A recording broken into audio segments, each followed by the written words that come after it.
tell you about Legend Seeker and how you can support its development while getting some awesome perks. By subscribing to our Legendary tier on YouTube or becoming a paid member on our Discord or Patreon, you'll get early access to all Legend Seeker lore and mechanics. This means you'll be among the first to dive into the world of Legend Seeker and give direct feedback that will help shape the game. But that's not all.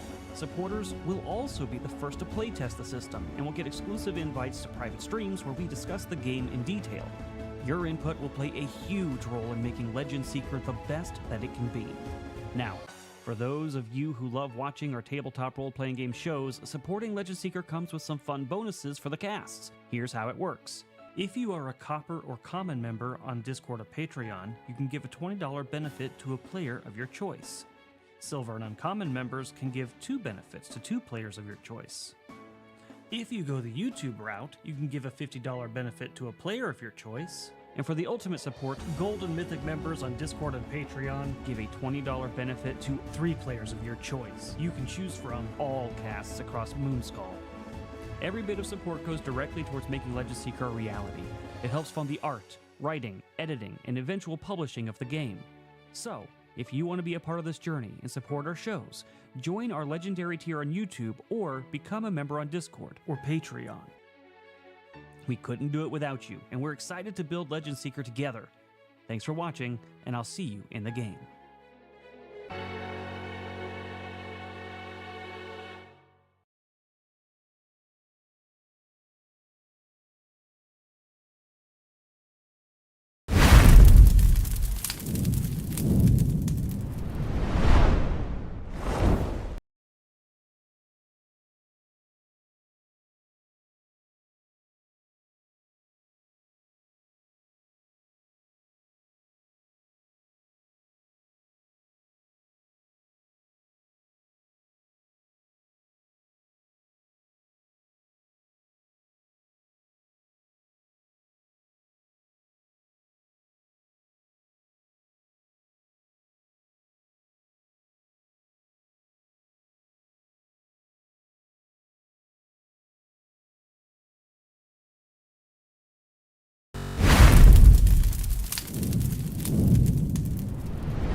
Hello, human beings.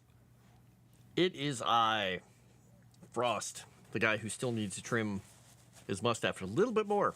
Thought I trimmed it down far enough that I wouldn't get coffee and everything in it, but no. Nope, failed. I am here just to cause you problems, because it's the end of the year, and I don't feel like I've caused enough chaos in your lives. So, let's get to it. I do have to click on one thing here quickly, and I'm sorry if something changes in OBS here, but I need to fix one thing that I have checked to turn it off because I don't want to hear that in my ears. There we go. All right. Hopefully that didn't do anything to you guys. Or actually, no, I hope it did. I hope it did. So, how is everybody doing today? Last day of the year. Not a whole lot of time left to finish anything that has a timestamp on it that needs to be done by the end of the year. And I'm checking my volume because my Windows options got reset here. Let's make sure my microphone... Yep, my microphone got tanked right before the stream. Thanks, Windows. There we go. I should be much louder now. And I can lean in and tell you to buy things. Because... you want to buy things. Buy all the things. There you go. That's just for Dave. I think I haven't caused enough problems. You're right. Yep. And I look a little crazy today because I was outside with the cats. And I wasn't doing any work at all. I just went for a walk through the woods with the cats. And they were having fun. And I was getting completely snowed on. They were enjoying it. Having them chase twigs. All that fun stuff. I had a lot of fun with them. But I got totally... quasi-drenched, so I probably look like a, I don't know, frizzy poodle right now. But that's okay. I'm an old guy. Nobody cares. No one cares. It's fine. All right. No ASMR. We'll stop that. I won't do this.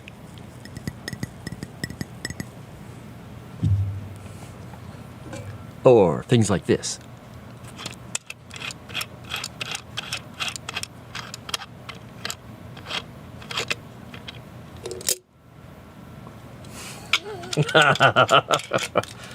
Why do you hate me? Well, you know, I'm causing chaos.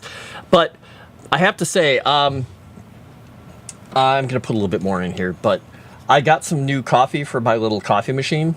Yeah, I'm putting more Cholula in the coffee. And this one is a vanilla something or other. And it tastes pretty good, but it does have a little bit of a smell of like I don't know, something you use in the shower, something that has a vanilla-y smell to it, or a fake candle or something. So it's a little pungent. So putting the hot sauce in, now that's almost completely killed that smell. It tastes like it has a vanilla still, which is really good with the hot sauce, but the smell was something else. I gotta say, it almost smelled like conditioner. You lost your wrench.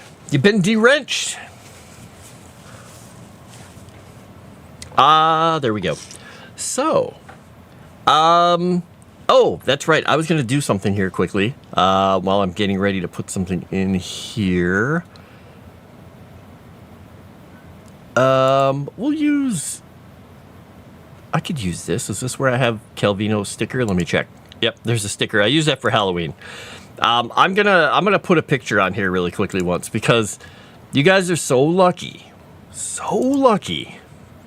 that I'm even here today, because I got just absolutely tackled. I got absolutely tackled by a certain cat. He's just the troublemakerest cat ever. Let me get this here. I was trying to get ready for the stream early, and I'm like, I'll have everything done really early. And then this knucklehead came over and said, nope, you're going to lay down. And I literally almost got flying tackled by him. And here you go. Ready?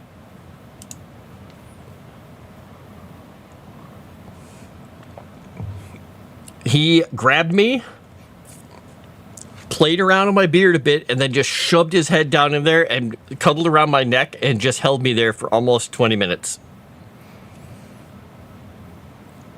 He just passes out when he does that. He just gets in the crook of my arm and goes. So, I got a little bit of a snuggle in. So that's also why my hair is all messed up, because, you know, my hair was wet and I laid down on the couch and then flarp, cat.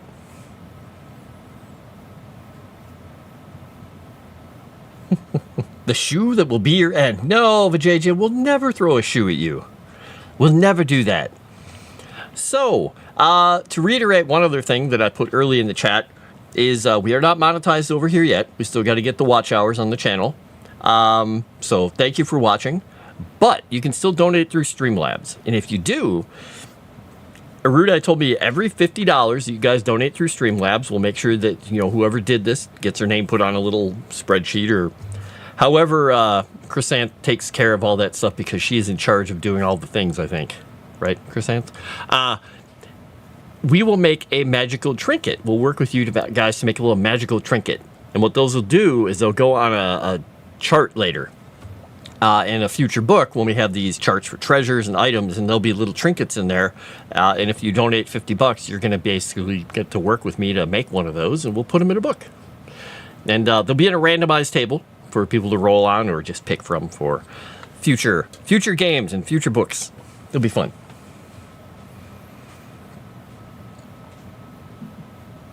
I'm sure he'll ask me to track that when he falls behind. Yep, I'm assuming it's going to be, hey, Chrysanth, would you kindly, please, do the thing? All right, what was I doing here? I was in the middle of working on the martial readiness of people in the Caustic Strand. One other thing I was doing on the map is I was playing around with the color variation over here in the Azure Kingdom to kind of differentiate it, so you could see that, you know, the color gets bleached out a little bit here. But you can see that I've changed the color scheme here just a little bit over in the Azure Kingdom, because the deserts do have a blue cast to them. It's not a full-on blue color because I didn't want to make it look like water, but I decided to do something to make it look different. I'm still working on this area. I haven't revealed, the cool thing that I'm playing around with there. But we have a whole section there that's going to be a new area with people in it, a new kingdom. All right, I can move this down. Now, we're still talking about the Caustic Strand. The Shining Harbor used to be here. Now it's basically just... It's not as shiny. And the islands out here were completely shattered and destroyed as the army came through. The army of Grix came through. But their capital city is still here. A4, which is their main border town fort next to all the other kingdoms and things out here. And there's smaller villages along the way. And Elysium up here, which is dedicated to Ari, who was the demigod son of Xander, who died. And so we're playing around with this stuff down here now. Their military readiness we're going over. And this is where I talked last time, and you guys reminded me what, because I was asking you who had a letter of marque and what they were, and you guys reminded me that they're called privateers. So out at Porta Castra is where a lot of these, they have these really sheltered, cool bays, where a lot of the pirate hunters come from. And I have another town. Oh, I accidentally deleted it. There's supposed to be a dot here. There's supposed to be a town down here. I don't know what I did with that. But the land gets increasingly wilder as you go across the mountains up into the area where Las Thalasia is. And we do have a name for that kingdom. I have to remind myself of what it was because Erudai mentioned it. Because I've been calling it just Las Thalasia because it was her kingdom. But it has an actual name, and it starts with an E. I gotta remember what it was. I say we give Chrysant the first trinket. We can say it's a gift from her hubby Mort. Ooh. Nope, never. No Mort. No Mort. All right, military readiness. Okay, I have the mile forts talked about. Wait, did I mention this? Yeah. Some defensive capabilities. Most of a small contingent of soldiers stationed at one of the ancient coastal mile forts.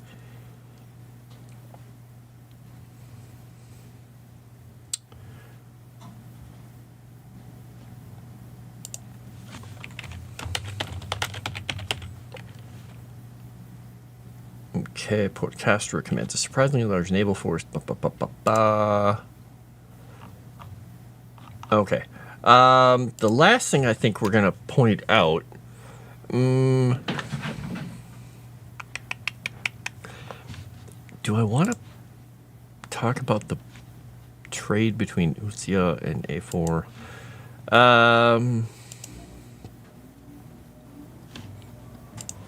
No, we're going to point out that the Whitewood is that's going to be a point of contention. Whoa, what did I just do? I just somehow... What did I do? I somehow zoomed all the way to the bottom. I have no idea how I did that. Sorry, I'm probably driving you all crazy with flickering everything around. And, yeah. I have no idea what I did there. But let's go back through this and find where I was. Points of contention.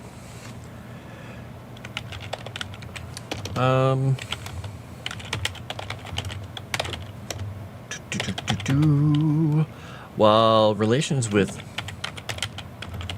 Usia, the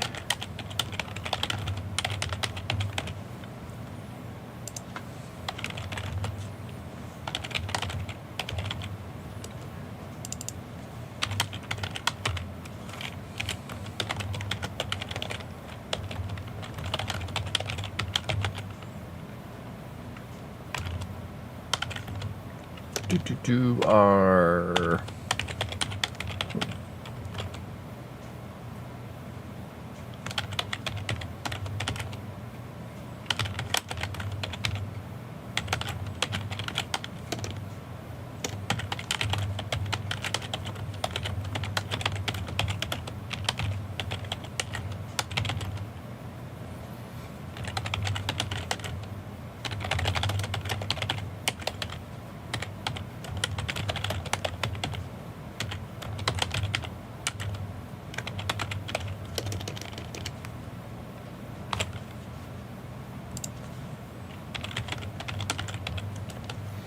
I can say Northern Wildlands. Let's see, what do we got here? Dragon noodle soup, woo!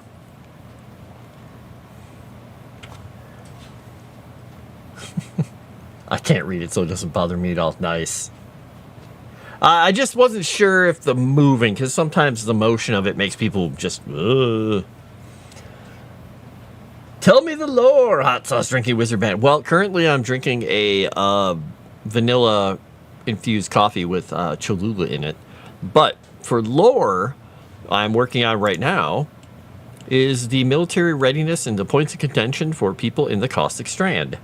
Now, the Caustic Strand, since I don't have a region drawn for this one, the Caustic Strand, their lands go all the way from kind of this area over here. So this side of the mountains where Lost Thalassia, where the cursor is, that's all part of the Lost Kingdom.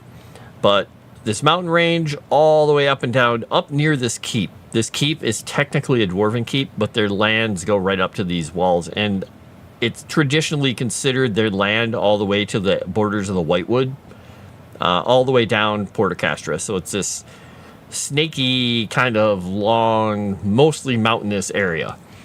But in the Whitewood and in these hills up here and in Lost Valara and Narrows Keep, not good stuff.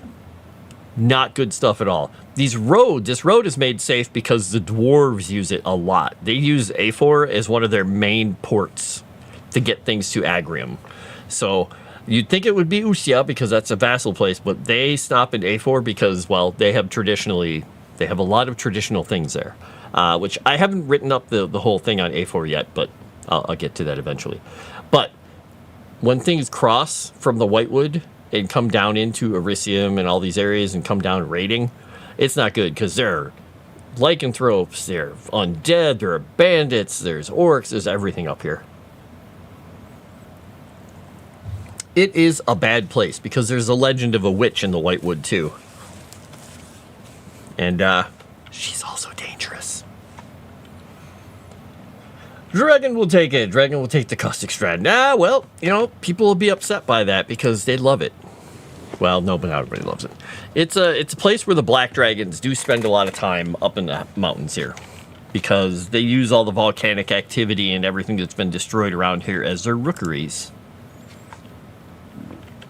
They normally leave a lot of the people alone, but, they're black dragons. They might get hungry at times. Go on a little mini midnight raid somewhere.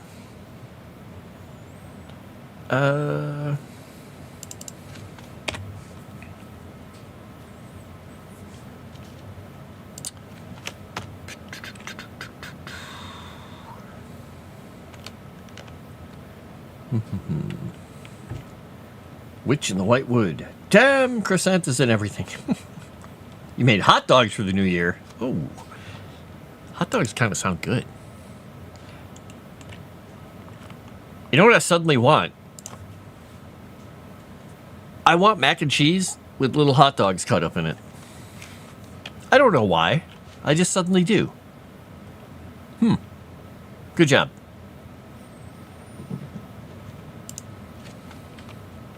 Okay, so that is not incorrect. Why is it complaining about that?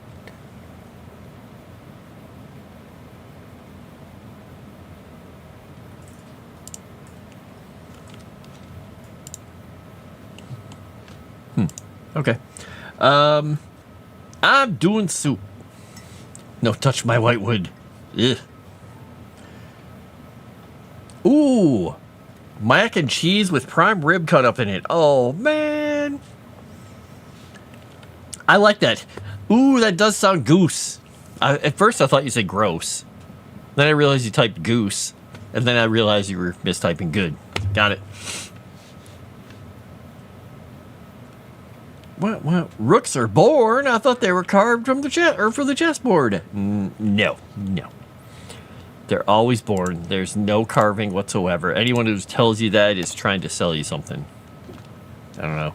All right, the other points of contention they have would literally just be pirates. But they don't really have to worry too much about pirates. So I think that's going to be their main point of contention. Because the Porter Castra is the group that Tales of the Pirates. I might as well put it in here because I've already talked about it. But I mean, the main people on the Strand don't have to deal with it.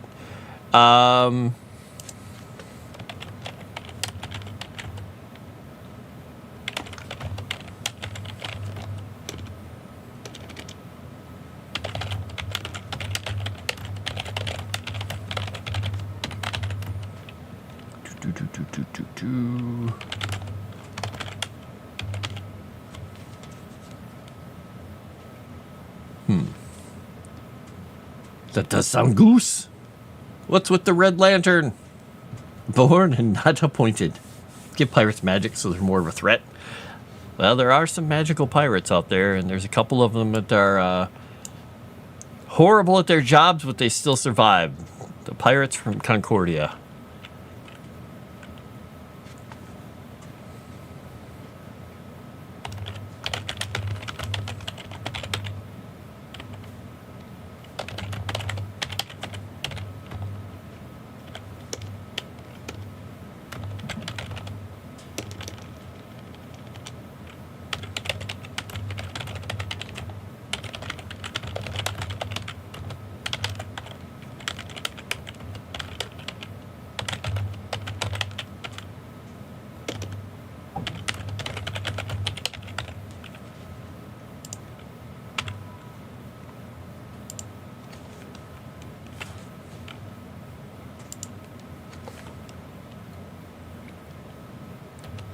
Do.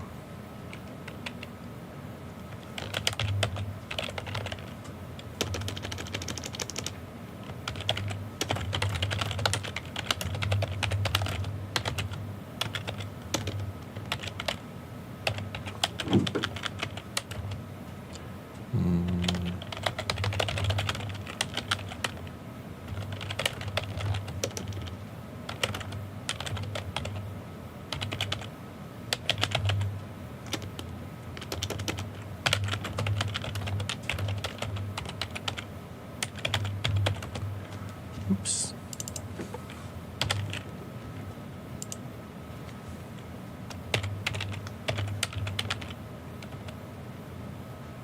Of late. By the way, for anybody who came in later, we are not monetized here yet. But you can still, if you feel like donating, you can still donate through the Streamlabs. And for every $50 you guys donate, we will work with you to make a magical trinket. And it will eventually, these will be on a table in one of the later books that we're going to be making. That will be a randomized table of magical trinkets. So you get to work with Rudai and I on, well, a magical trinket. And they'll go onto the chart. Bam! Look at that. Crescent's got it all. Let's see. Maybe the pirates are ghost zombies. Pirate magic is a different concept. Chaos ensues.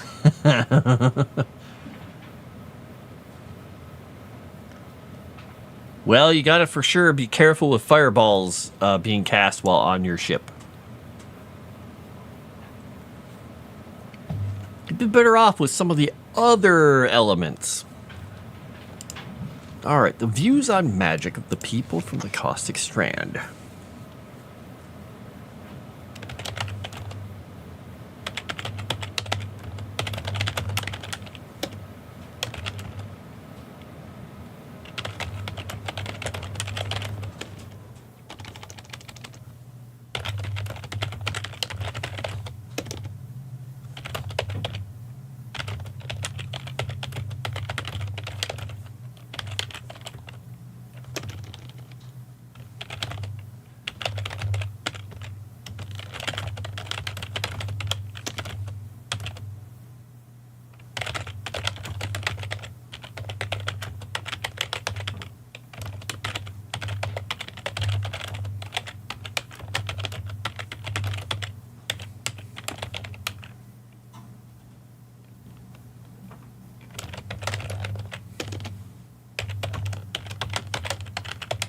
What did I put? Oh, I'm gonna have to scroll up ways here. The Verdant Expanse. we got to go back farther. Concordia. We've got to find.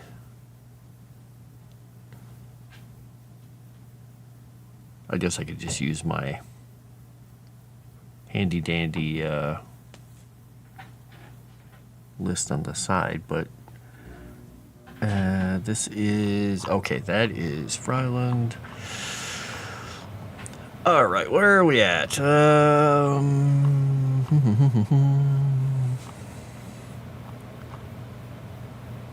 Lexicon is an agrium. Lasties Crown, Lost Valara. Did I start putting these? I don't remember. I think I'm just going to have to go. Oh, no, this is the right spot. All right.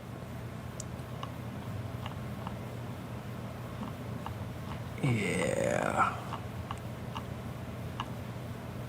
I just need to check two things. Okay, there's that. And where is it here? Ah, there we go. The last Xander. Yep. Okay.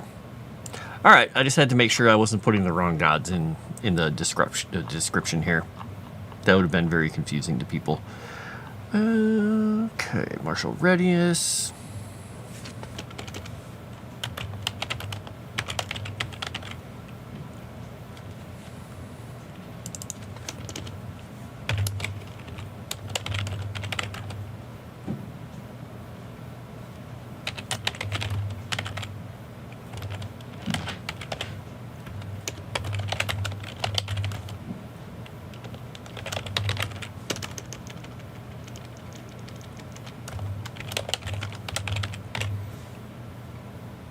Okay, there we go.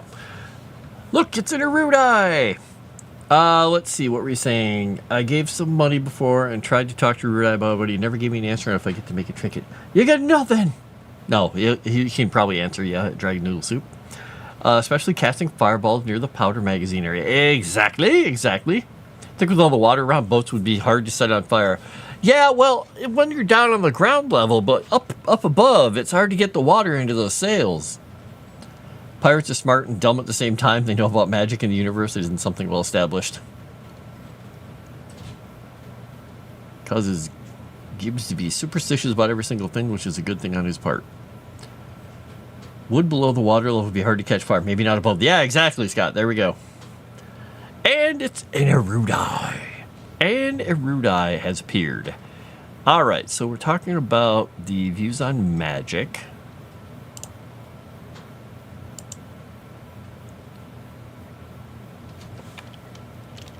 Don't deal with me.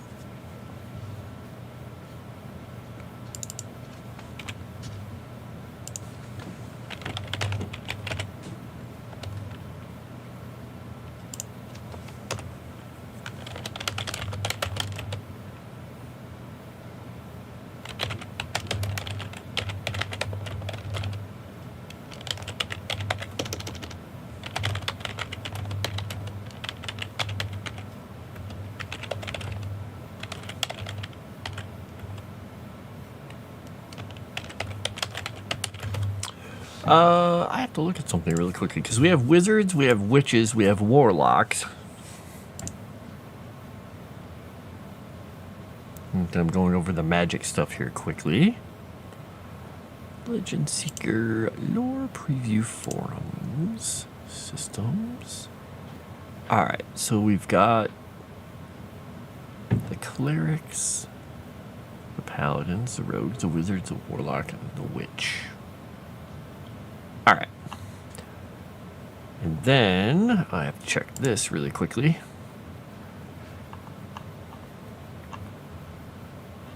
Alright.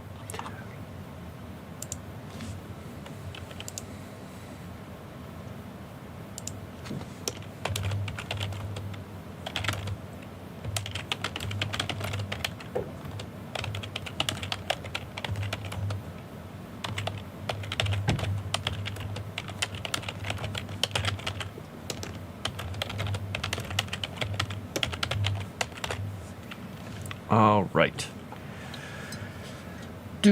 I am currently working on the people and the factions and peoples entry for the Caustic Strand, the Kingdom of A4. the Porta Castra and all the little cities along here. The people who harvest all the wonderful salts, and minerals, and their lovely pools, and the volcanic activity that's there because of Grixis' army coming through and destroying the place back in the day.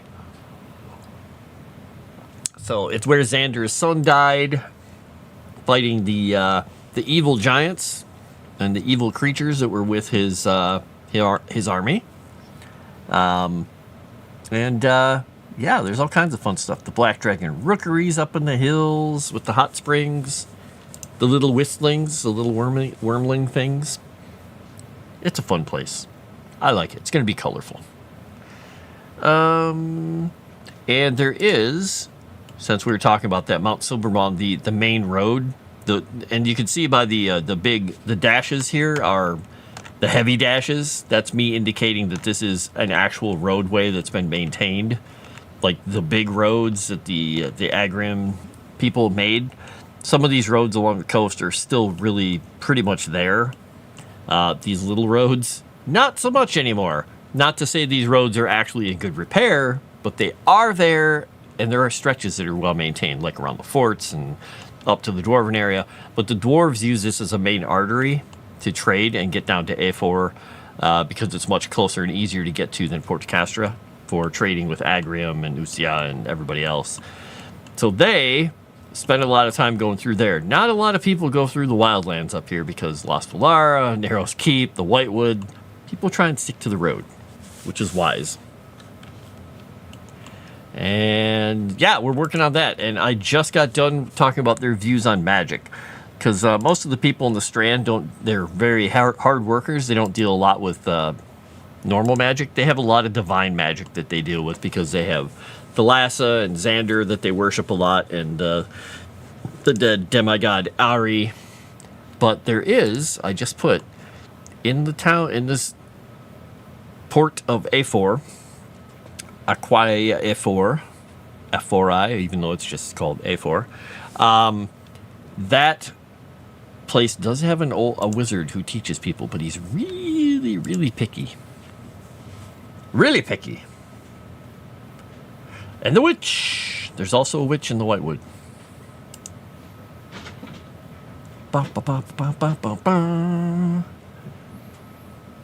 Okay, so I've got that entry pretty much done for the place. So let me do one quick thing. I'm going to go back up to my navigation pane. So this will move your view around a little bit, but I'll put it back eventually. I just need to get over to... Where's my entry for this place? Oh, I didn't go far enough. The Caustic Strand. All right, let's close that.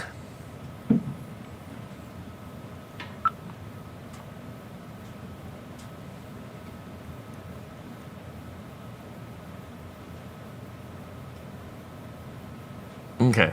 And the other fun thing about this place is A4 is technically a little smaller city than Port Castra, but it is actually the capital. Port Castra is huge, only because it's large in size, and it also has the deep water port there. But technically their seat of power is over here, only because it was moved. It's a big town, but it's not the biggest town. Mainly because Port Castra is now a little more isolated. It's closer to Thalassa, the kingdom over there that's lost, and it's a little more isolated. It's not near all the good stuff.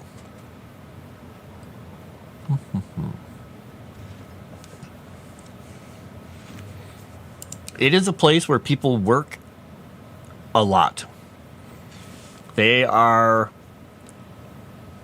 somewhat spiritual. They're somewhat resilient people, but work is their first thing, their first concern. It is their work speaks for them, and they're very industrious. Okay. And they do have the really cool hot springs and villages and everything that rotate or not rotate, but revolve around those old forts. So they have a lot of past history. Okay, we're gonna put the baths in here as well. And the drinking water. We talked about the drinking water. We talked around the rookeries, the wisplings, the little creatures, the rambles. That's this. Almost impossible to get an actual ship through. Only shallow bottom boats can get in there anymore. So when they bring all the ships across out here in the outer waters and dock them and anchor them and bring all the smaller ships out. The smaller boats that can get through. It's quicker than taking everything all the way down to Port Castor and getting them on the boats. And A4 is right there, so they just bring the ships out there and have the Navy protect them while they're doing things. All right. Ari's Cairn. Is there anything else I need to put in here? Oh, one of the other things I put in here, because I know that in the history, Rudai, we've got the giants. And they were created to kind of, be the brute force to break up the war. I have a bunch of giants having sided with Grix during the war. Because, well, why not? Have some evil giants.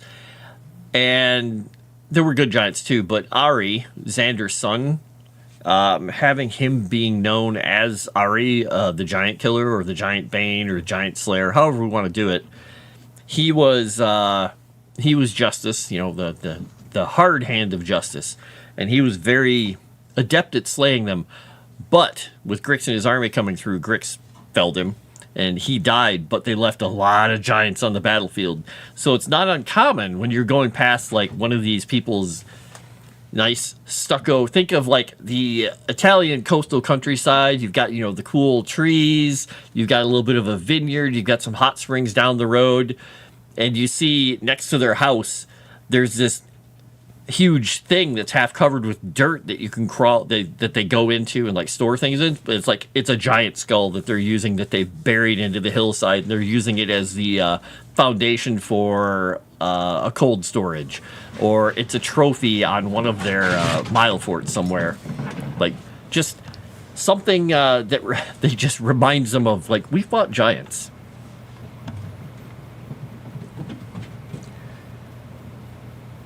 All right, Scott, have fun. Go take care of your guests or guest, and enjoy. Right. Yeah, their old pieces of armor, their weapons and things are scattered all across the strand. A lot of them are, set up as trophies and like remembrances around his cairn where he died. But you'll find them all over the place out here. So it's not uncommon to like see like a massive old sword stuck into the ground somewhere that's just slowly but surely been taken over by nature,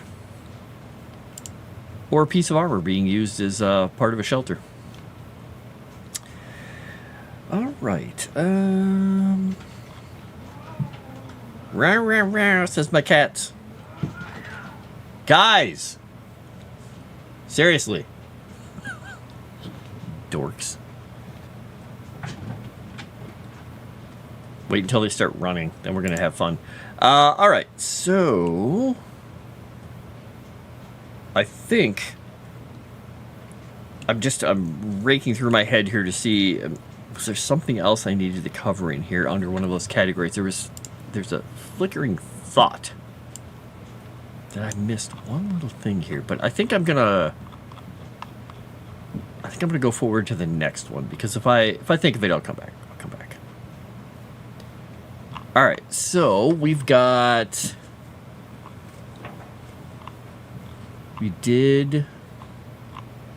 Agrium. Ralph?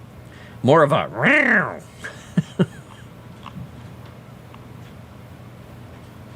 Got Agrium, the Freilanders, the Foreigns, Caustic Strand, A4. Okay, we'll go on to the next section here. Which place are we going to do next? Which one are we going to do next? Should we do Mount Silver Mound? Should we do the dwarfs? I think we should.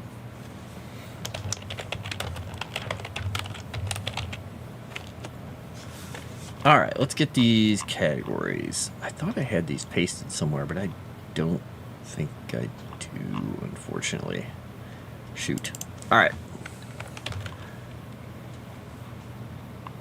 Da, da, da, da, da, da.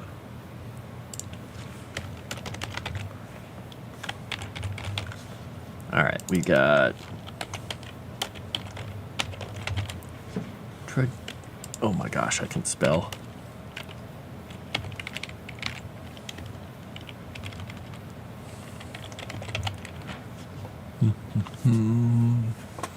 All right, we got dress, we got traditions, we got martial readiness.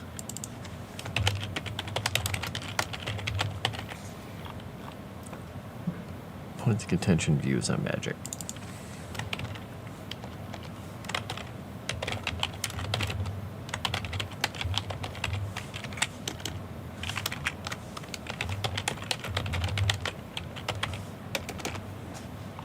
All right, we're gonna copy this. We're gonna put it down here just so we do actually have it copied again. Boom. They started the party early. They started a party. I don't know what kind of party they're having up there. Crazy party.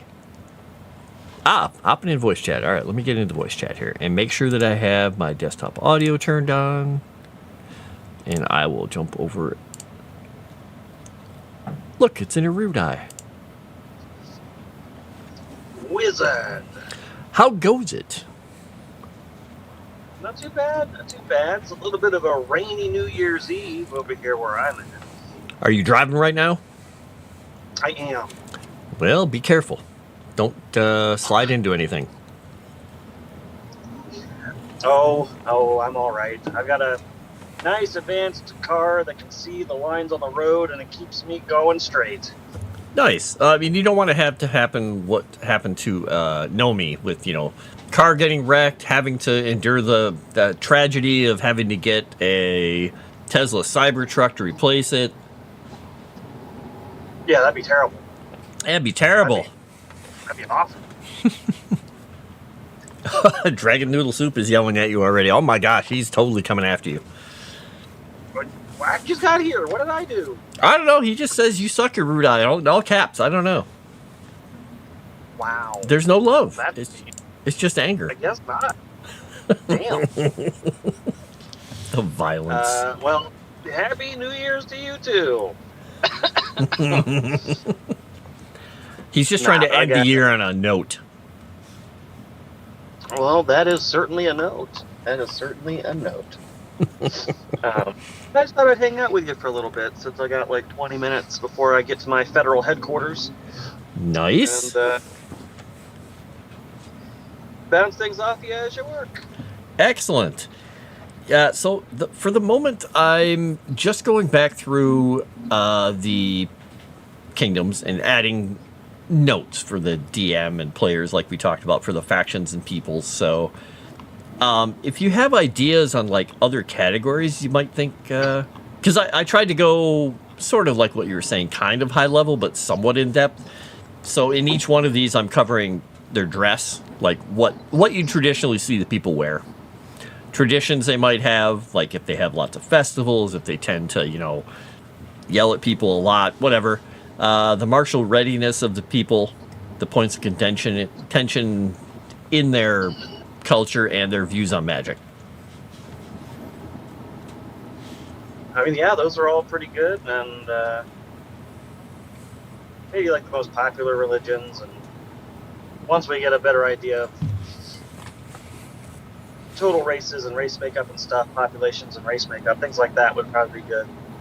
Yeah, so right now at the beginning of each of the categories, in the earlier entries, which are like the whole political idea of the place, I just have the main gods. Like, here are the two main gods, or three, or whatever, and I had a spot where we can put populations and types of people, but mostly I say, it's common and Elven are spoken here. I didn't put the racial makeup because, like I said, I didn't know the races quite yet, but yeah, definitely we should add those. I think that there's another one. I'll just keep that note to myself. I'm trying to remember if there's another category that popped into my head when we were talking last time, but I can't remember what it was.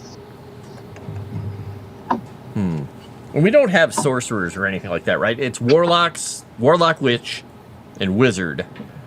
And then the other casters would be like paladins and clerics. Yeah, I didn't really see a place for sorcerers. I mean, the idea for sorcerers has always been kind of the innate magic sort of thing, but witches sort of fill that gap here. Yep. They have like a spirit patron. So warlocks and witches have access to different lists of patrons, but the witches ones are more spiritual or fey connected or whatever. But and then they have their familiars, but it's more of an innate magic. It's not learned like a wizard or something. So I'm like, I feel like with a sorcerer, I'm just duplicating work and having to balance something for no reason. Yeah, that's definitely because you could flavor your witch or your warlock that way, with patrons. Yeah, especially how like the ones that you sent me the small write-ups on. I was like, definitely totally different flavor of the same class. Yeah, and that kind of gives you a vibe for what I'm going to be doing with the. We don't have subclasses, but the patron trees and things like that. We'll definitely, depending on what you pick, you're still playing the same class, but you can play them very differently. Exactly, and you're right, Dragon Noodle Soup. Druids are casters, yes. Yes, we do have our druids. Yep. I forget about druids. I don't know those bear lovers. I don't know. Is Rudai banging on something? I think those are his windshield wipers. Oh yeah. Eventually they'll invent some. I mean, they have it for everything else. I don't know why they. You know what? I should invent this. I'd probably make some money, but they'll make some car noise AI that like just filters that all out. A white noise filter for that. That's a good idea. Yeah, it's like programmed to recognize the sounds of squeaks and horns and windshield wipers, and so when you're talking on the phone, nobody else has to hear that shit. That'd be pretty good.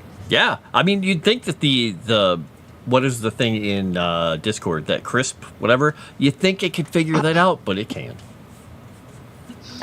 Yeah, I guess crisp isn't quite car ready yet. Nope. It gives you a quiet office unless your office is your car. You're out of luck if you're a commuter. Yeah, like Billionaire Bear, exactly.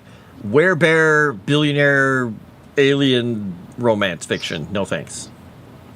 No. Oh man, but yeah, so lots of cool stuff coming up, guys, for Legend Seeker. Don't forget, by the way, if you haven't yet, and you are, first off, if you're not, you should be a Patreon supporter. You can go over and support the universe for as low as $5 and get preview and access to all sorts of things. And then there's all sorts of tiers in between that'll give you access to more previews. And the highest tiers is more of an investor tier, even lets you get your own legendary character put into the universe after you've been supporting X number of months. But either way, whatever tier you're supporting at, if you're currently supporting, we are voting on the name of the setting. So everything we're writing right now, we're currently using the placeholder name Erudia. But hey, that could end up being the real name. Or maybe it'll be something else. It's kind of up to you. If you want to help make history and set forever in stone the name of the setting that you're going to be playing in, get in at the ground level. Go do that, guys. Go over there, support us. It helps get the art. Eventually, we're going to need editors because I use the same words too much. So it's going to help pay for editors and the layouts and everything else that we have to do. And we only do it because of you guys. You guys are helping out a ton. So I figure you guys should have a stake in what the setting name's going to be. Vote if you haven't voted. And if you're not a patron over there, definitely. It's only $5. Yeah, you don't have to be a mythic tier supporter to vote on the setting. You can be the common tier. You'll still get system and mechanics updates and some basic lore. Plus all major news goes to all the settings, all the tiers, and then you get to vote. So there'll be 2 rounds. The top 3 of this round will go through to the second round, and then the second round will be the one that decides it all between the top 3. So it's like our own March Madness, but with fewer teams and no basketball. much fewer teams, and one winner that lasts forever. Perfect. Yeah, if they stopped playing basketball after the first tournament, I don't think it would be as popular. So it's okay. My analogy is off a bit, a tiny bit. By a lot. By a lot, completely. Okay. We'll just ignore that. Ignore the analogy. I didn't make it. Real quick question for you about dwarves in this setting. Is there anything that you want to typify, change? Is there anything that really has always made you think, that makes dwarves boring? Is there anything that you thought, dwarves should, as a rule, be kind of like this? Like, say, for instance, do you want dwarven females to be hairy? Or do you want them to just be, pretty versions of the dwarves? Or leave it up to the DM and say, whatever.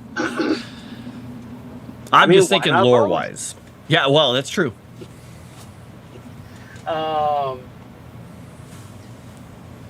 I definitely want to stay away from the more,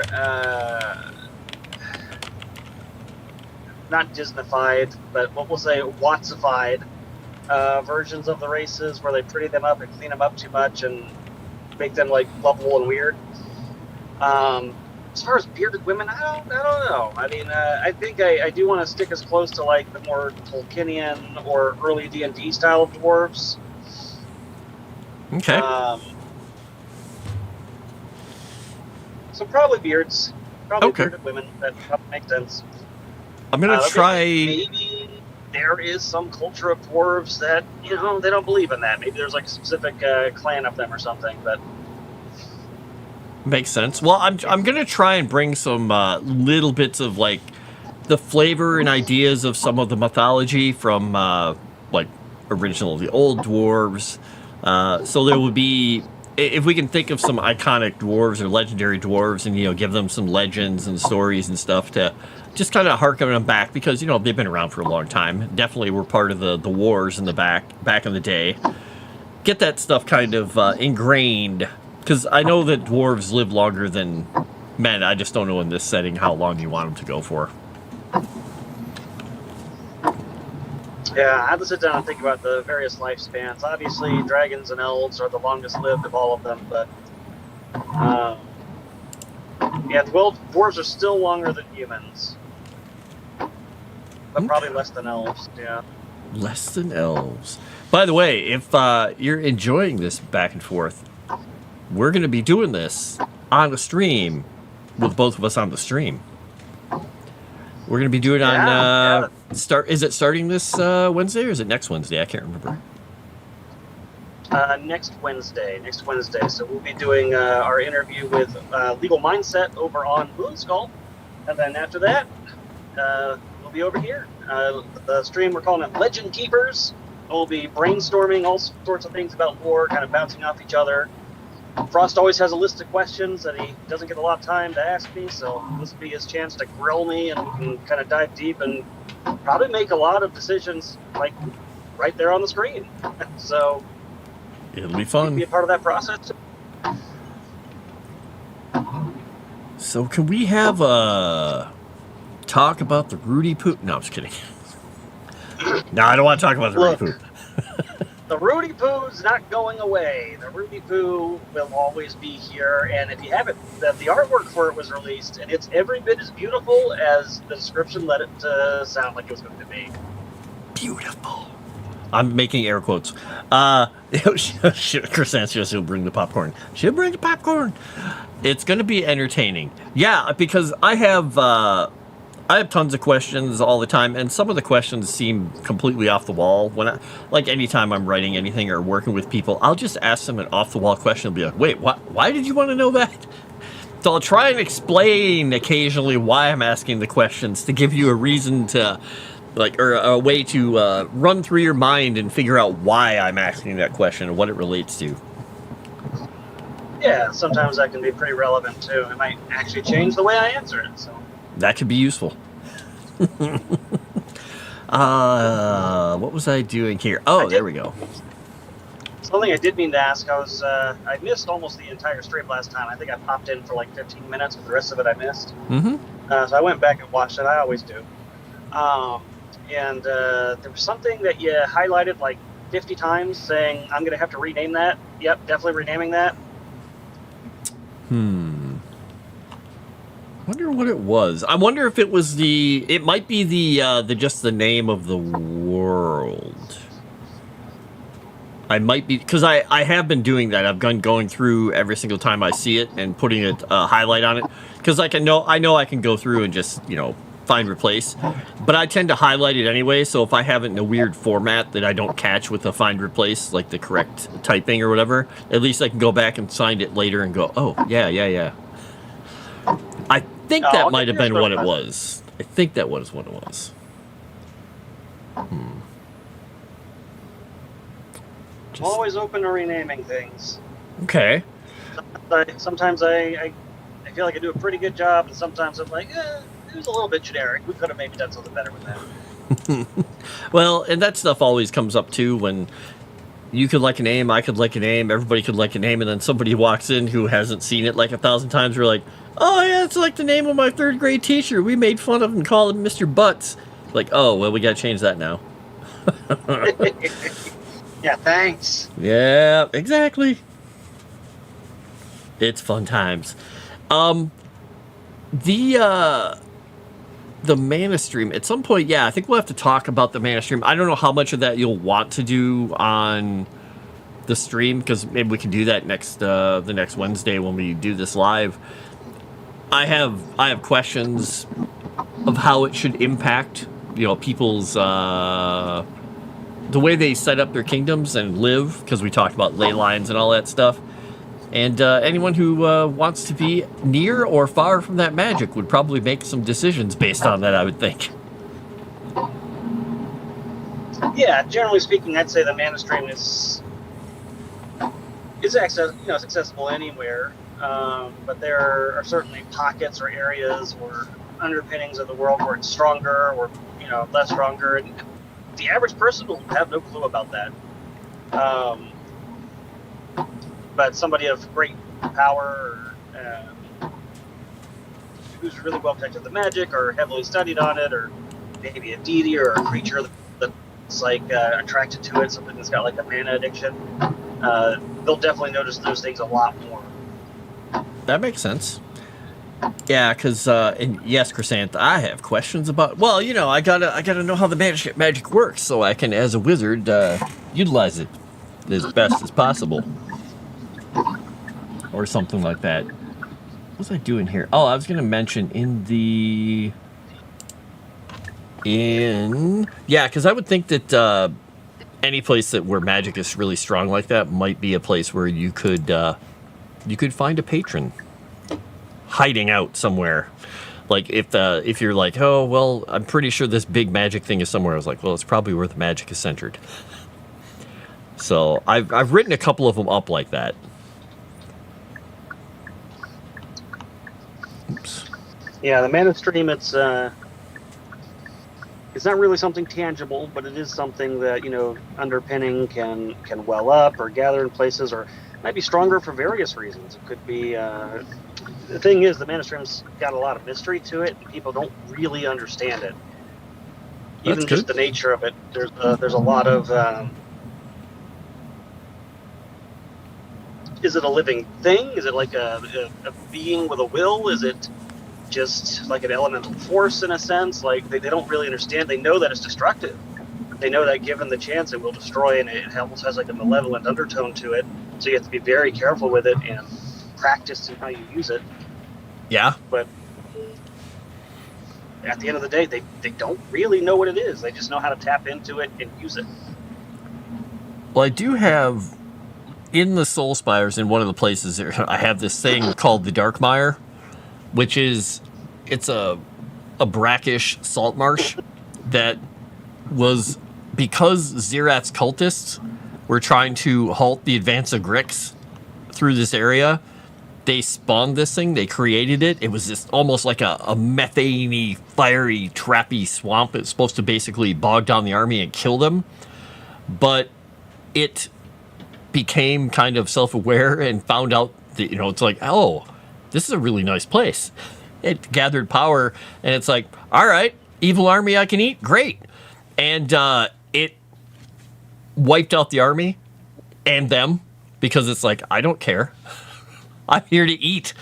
And now this thing is there. It's just this fetid, methane-rich swamp that is kind of alive and sentient, but it also has all the powers of fire and all these things. So it's this weird cult-like creature that extreme Zerath cultists kind of are drawn to. And they have a little bit of a cult in there. And I'm like, that just sounds like fun. That is fun. Who doesn't want to have fun with I'm that? going to disconnect for 1 second All because right. I have to call gate security. I'll be right back on. All right. Yes, the Dark Mire is gonna be fun because in that place there's the Rotmoot, which is the more death-oriented druids, the death-oriented druid circle that work kind of with Mordecai, and they're all about entropy and the destruction of living things because it's natural order. But the Dark Mire is near them, and they have to contend with it all the time. So having this ley line of power that it's sitting on, the Dark Mire just sits there and it's hungry all the time. It is ravenous. It wants to eat. I'm concerned that Froste thinks a cult is fun. How? What? Just a cult. This one. And I will, Shadow Warden, Frost spells. Hey, I could use a little fire occasionally. Cold fire. I will, Dragon Noodle Soup, I will ask him a quick question about creatures tied to magic. Maybe he might not get an answer to me today, but, maybe next week. Oh, no. Oh, no, what? Do I want to know? Oh, Aruda, I brought the bad weather to you? No! It is currently... What is it here?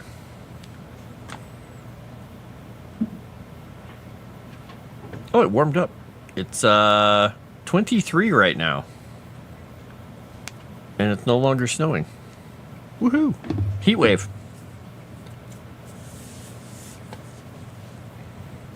The lights just flickered. Oh, that's not good. You're going to be in Puerto Rico land there with no power. I asked Commander End how it was going down there because he just traveled down there to be with family and hang out for the end of the year. And then, bam, power outage on the island. So he's going to have fun with that.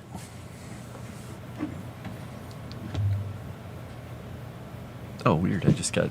What did I get a message? Let me check this really quickly. What are they doing to me? What are they doing to me?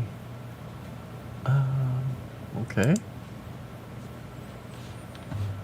That's a little strange. I'm back. They let you into work? Oops, except for... There we go. Woo! There we go. So they let you into work, huh? Nice. Well, of course. I was the only federal agent to work on New Year's Eve, so they had to let me in. Yay! Fun for you. Do you get a quick break at midnight to celebrate the new year, or are you stuck in a room with ants or something? Hopefully no ants. No ants! But Chrysant did say that you brought the bad weather to her. The lights just flickered. Wow, that laugh. Exactly. Well, that should be a warning to her. What? Well, you're wait, is she 5 hours? She's 5 hours from everybody, so I guess it doesn't matter where you're at. Why can't I can't zoom in and out on my program here. That's fantastic. Thanks, game. I'm going to have to close my window here. Try this again. One of the questions, and we can always cover this next Wednesday, is one of the things Dragon Noodle Soup had asked about was magical creatures, like creatures that are literally tied, their life force is tied to magic. if there are areas in the world where there is little or no magic that they would avoid. I think probably not. I mean, the mana stream is pretty much accessible everywhere. It's not something you could that really just stops existing. Like maybe if it was done purposefully, like some sort of anti-magic cone type spell or a construct or something that was deliberately built to like nullify magic, but I don't know. I didn't really have a concept of a place where, hey, if you go there, your magic stops working. Right. Yeah, I could think that it could be a summoned area, like down in the Umbral Atoll or in the jungle, the Xanath. Is it Xanath? Xanath? Is that what you called it? I'm trying to remember now off the top of my head. The place where they made the velociraptors and whatnot. Because I think having pockets and things there where like maybe like where the mages are like, this is my safe spot. If one of these things goes crazy, it can't get me in this one little area. I'll run to my safe room, so to speak. Yeah, they could definitely have something like that there. That would make sense. But I think finding it would be kind of difficult. You'd have to follow journals and find things. But one of the other things I was going to mention, too, is since I moved things around, I was playing around, I do have this other kingdom idea that I was working on over here. I'm trying to think of what it would be, because I have the lizard folk already in their little slice of the world between the elves and the soul spires where they got forced out. But I have another area over here that is like kind of bordering on almost like Mongolia, kind of like not very hospitable land, but it could be another peoples that we had. So if there's something else that pops into your head of like, oh, it'd be cool to have this kind of a culture, let me know, because we can probably put it over here. If not, I'll make another human kingdom or human and small folk or something. We'll see.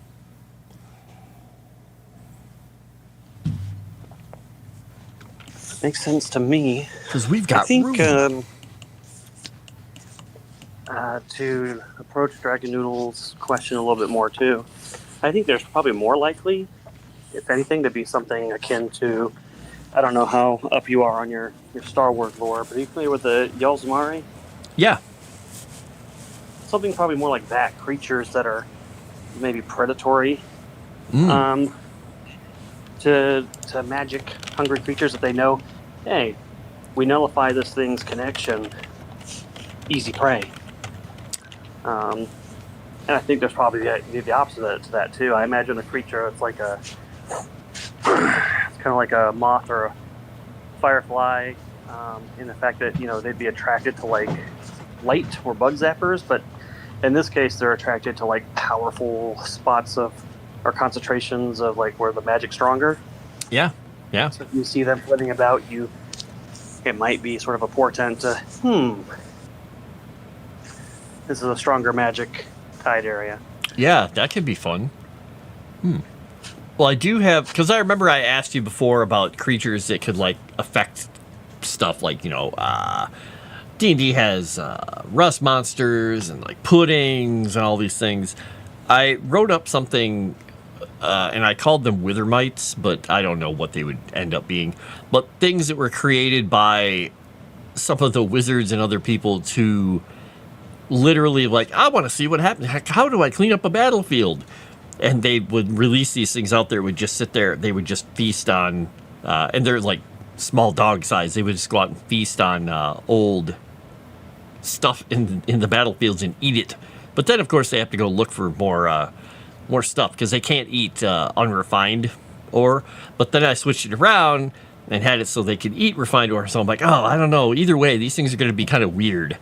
So I'm playing around with some ideas of creatures, but what you just gave me a thought of is something along those lines, with the idea of creatures that are attracted to that stuff, and creatures that could literally nullify stuff like that. That'd be kind of fun.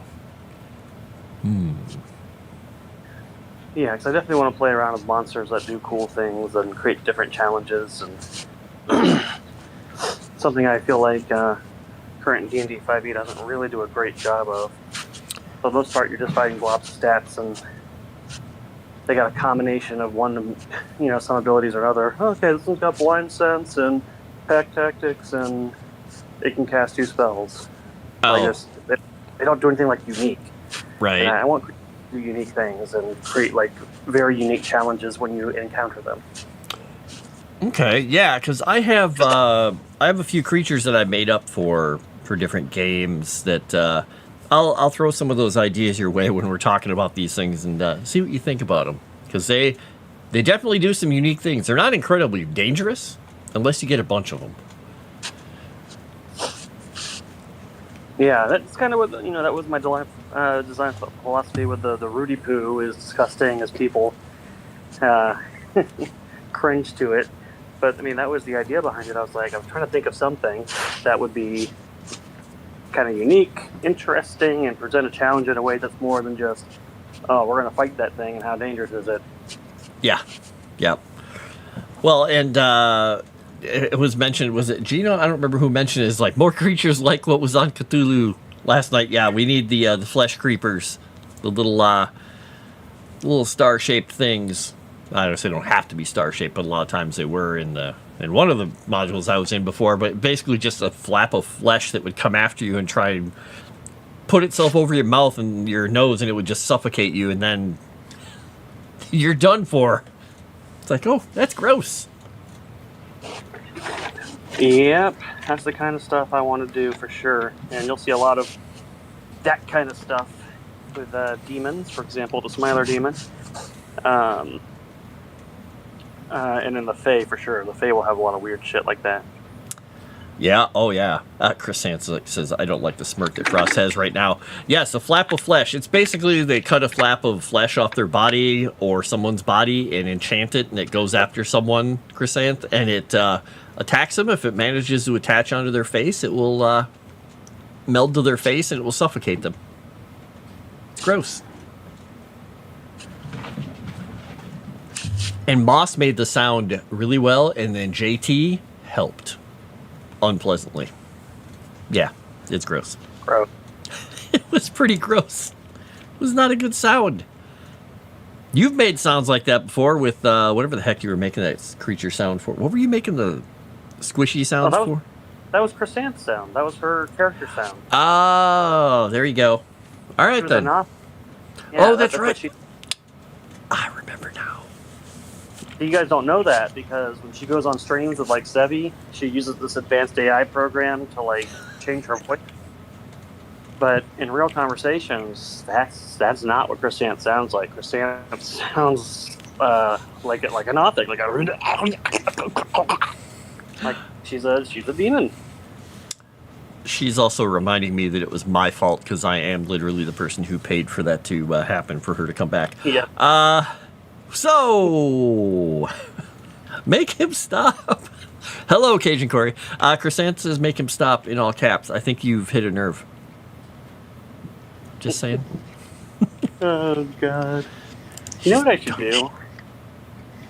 I should get with Fantastic for this. I need to make a short where she's having a normal conversation with Sevi, but I dub over everything she's saying with that voice. Wow. You know she can hear you right now, right? Just, Oh. Chrysanth is like, oh? Why would you do that? She says. Because it would be amazing. Exactly. It's what you do. It's how you do things. It would be a creative challenge for Fantastic, okay? Let the man, hone his talents. But only if you have Moss do the helmet sound for Sevi. So it's the, and then over there you hear.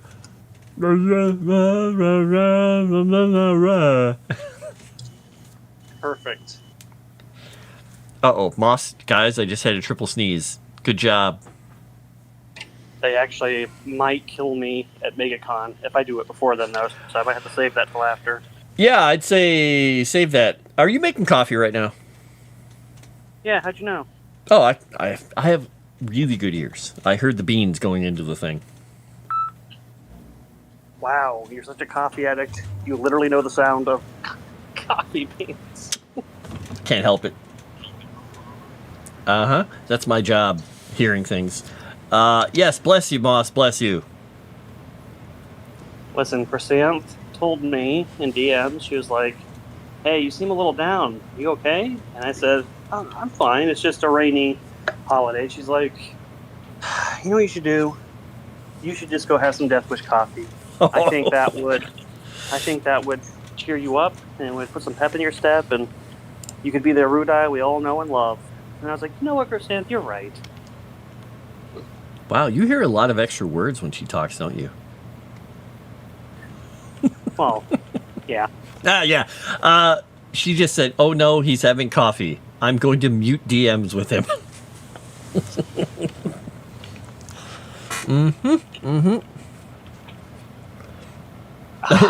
Now she's laughing at the top of her lungs. Nice. Yeah, Moss. Creatures that gain abilities as they group together. Those are always fun. Like hags do that, or like in a coven and whatnot.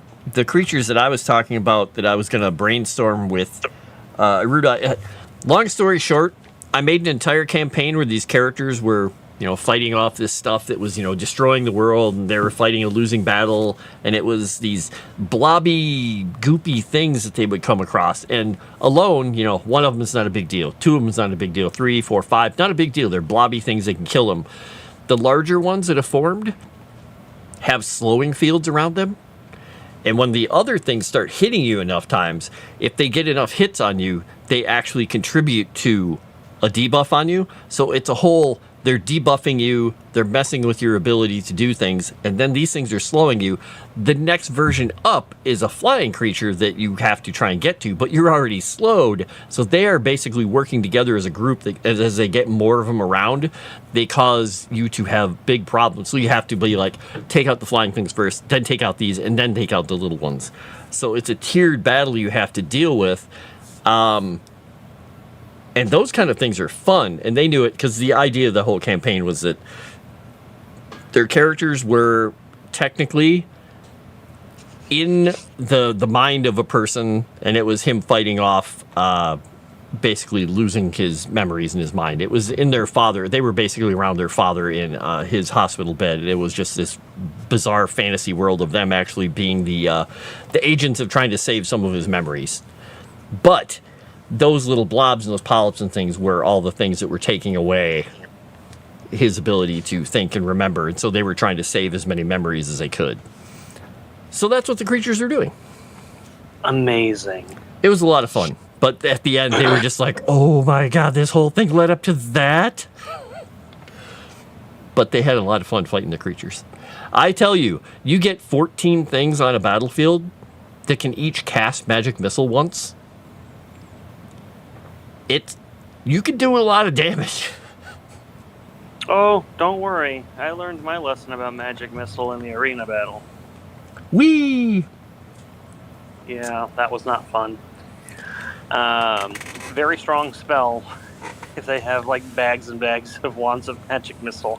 Oh yeah, I mean it hits everybody, anybody, and it's force damage, which you don't resist very well, and unless you have a shield spell or a brooch of shielding.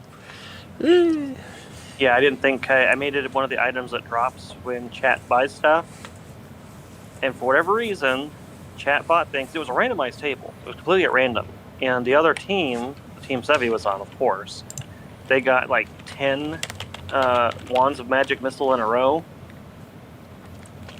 That's so bad. Finally met us on the battlefield. They just were like, use all the charges on this wand, and then I just took 94 plus 9 force damage immediately.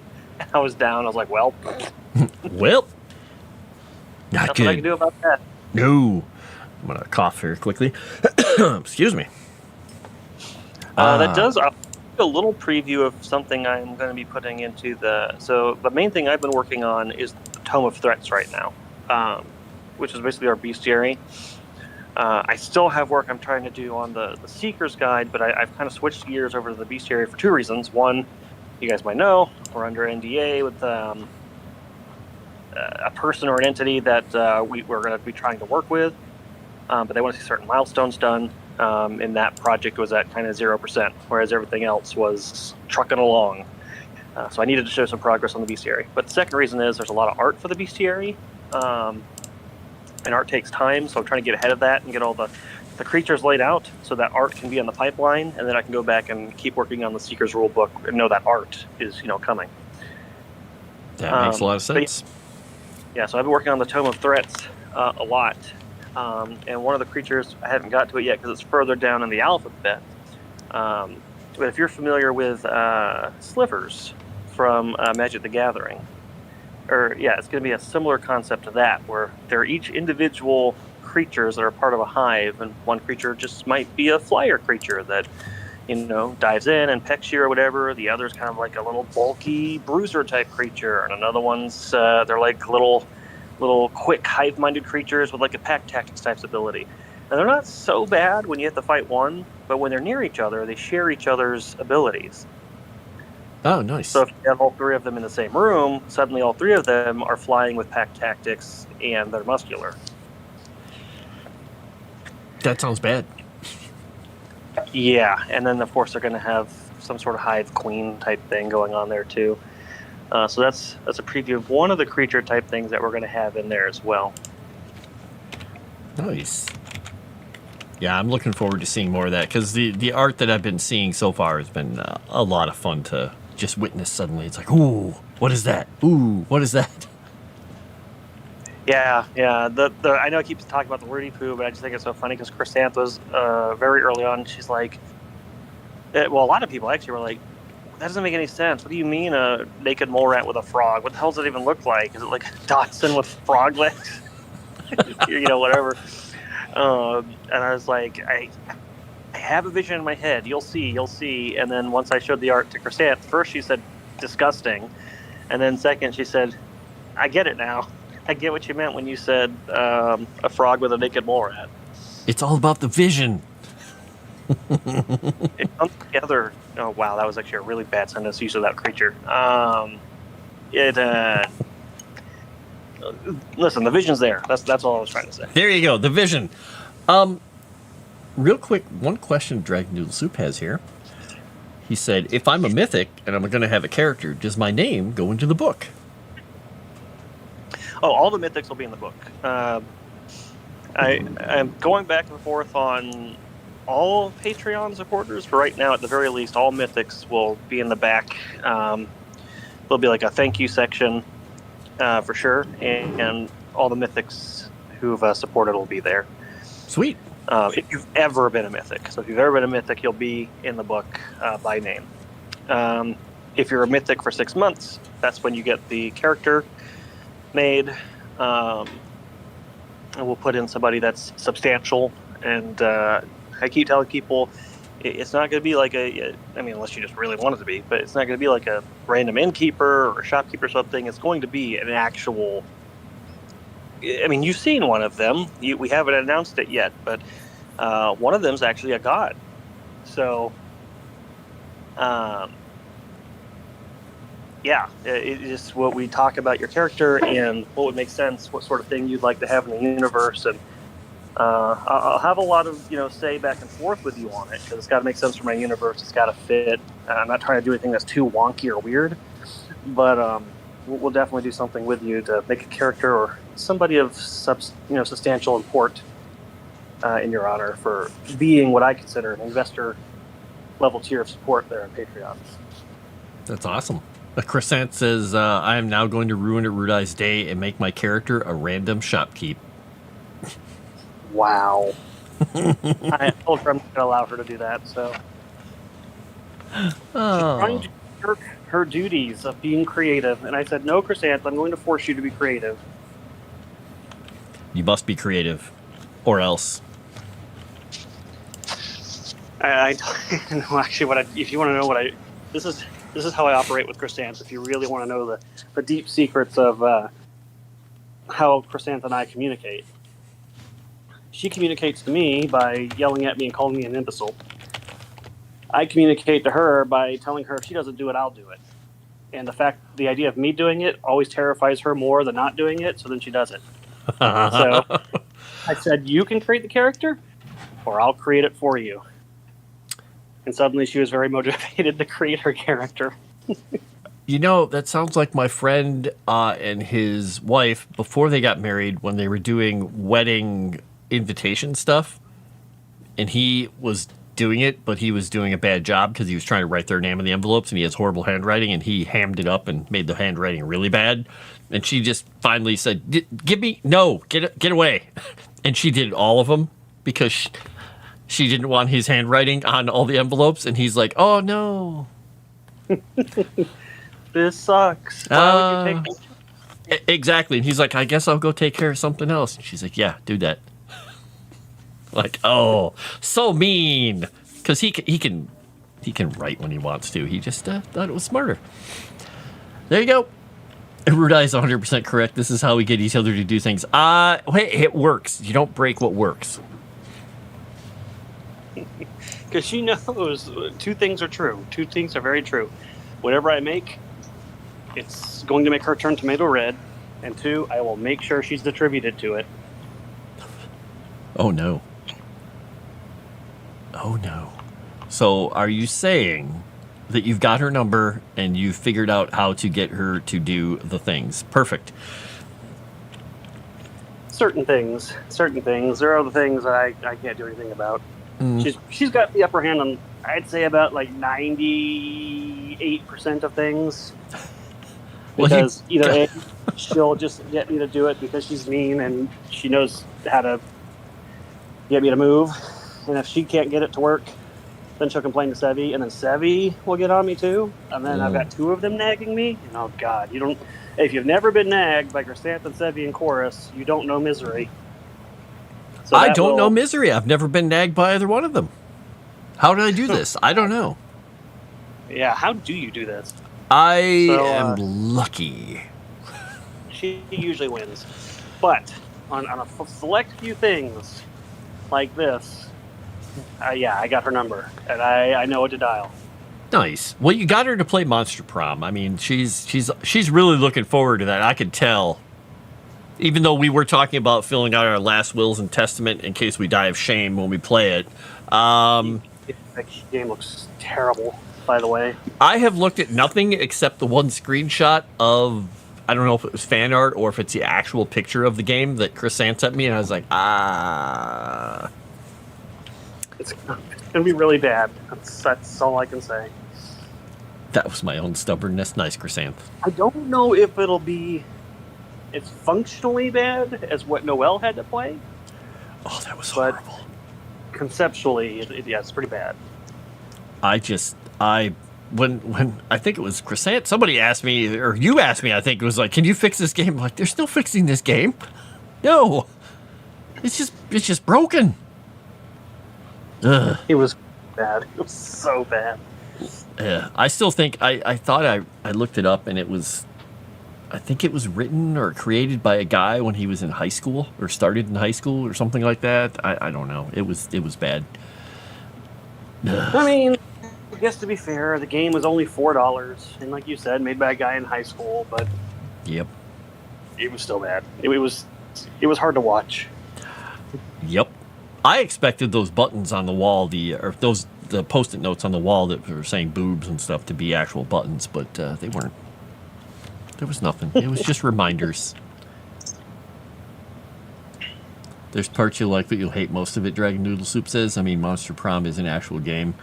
Yeah, that's what I'm saying. I think functionally it'll be better because it was actually made by people who apparently know how to make games, but... Well, we'll see. I don't know, man. It's like, okay, yeah, they know how to make a game, but I wouldn't play, like, Polly Pocket Adventures, you know? It's just not the kind of game that I would play, whether they made it well or not, so... But now you're going to be playing Monster Prom. Whee! Well, so are you. That's my fault, though. I volunteered you for that one. I am going to be swept along by the tide. My limp body will be dragged out into the ocean. I'll be feasted on by sharks. That's how I feel about it. I was just like, I mean, if we're going to play Monster Prom, Froste has to play. He's a vampire wizard. Got to be in there. And yeah, it's going to be horrifying. I don't even know what kind of game it is. I have literally, like I said, I have no idea if it's a visual novel, if it's a first-person game, if it's a third-person game, if it's like a JRPG, like little simulator where you run around and attack things. I have no clue. I don't either. I know there's strategy, and apparently it's actually difficult. Great. I'm just going to do what Leylines does and just choose, like, D all the time. D. Just hit one button through the whole game. I don't think that's probably going to work for me. That might, that particular letter might lead you down a road you don't want to go to, Frost. Probably not. Two of you are going to probably lose the game. Crescent might win because she knows how it works. Competitive dating sim. Fantastic. Damn it. I just lost the game. Ah, well. I'm fine with losing as long as I lose in a horribly fun way. I don't really care. I played a damn pigeon dating sim on my stream because my viewers wanted to watch me play Hatoful Boyfriend. And yeah, my character ended up dating the jock bird who liked to run and eat jelly donuts, I think it was. Yeah. You know, there's some things I just don't want to know about. It was bad. Crescent, it wasn't hilarious. Okay, it was hilarious. Yeah, it's horrifying. It was so bad. It was so bad. Oh, I'm going to have to probably do another one of those again soon because, yeah, people did enjoy it. All right. I'm going to have to hop off here shortly. Right. Chat, just remember, if you want to name the setting, help name the setting, consider going over to Patreon and supporting. Each tier unlocks higher and higher levels of tier and access to artwork and things like that. And the higher tier you are, the sooner you'll get to try the game because the higher tiers will get to play test first. And also remember, we are trying to get to MegaCon. One of my big things is I'm trying to have a little playable sample of what the game will play like at MegaCon. But I gotta get there first. So if you'd like to help us get there, please consider donating to the Streamlabs tip that Crescent is probably dropping right about now. And every $50 you send during a writing stream, we'll make a little trinket with you on there that where we're trying to fill out, tables that will be for like the trinket tables and stuff on the keeper side to give out to players. And you can give us some ideas that you'd like to see as trinkets, and we'll add them to the table after working back and forth with you a little bit. So a way you can help out, but also get a little something for yourself in the book. Other than that, I'll let you guys get to it. Cool. All right. Well, have a good evening and enjoy your New Year's. Hey, you too. Happy New Year's, everybody. Happy New Year's. Bye. Later. All right. We're back to just me chatting about this stuff. So yeah, sorry about my tangent about the campaign I ran. I tend to talk about campaigns a lot. I have a lot of fun writing them and running them. And the best part is when I write these campaigns, I usually start them on, and I've told Chrysanthus, I start with a note card or one of my little notebooks, like one of these. Some of my campaigns have been 1 page, and then I'll run it for like 6 months.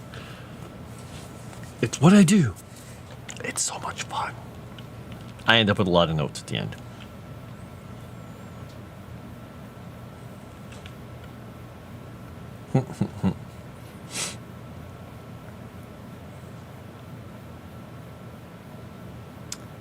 Cajun Corey, I think it has to be in the writing streams for the trinket. The trinket.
There we go. Boom.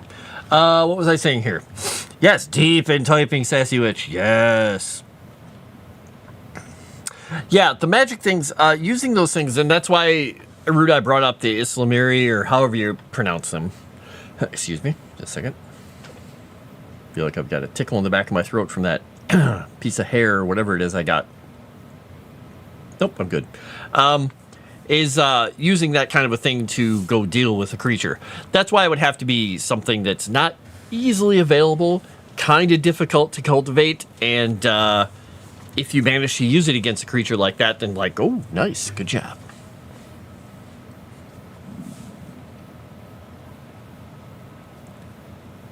Do, do, do.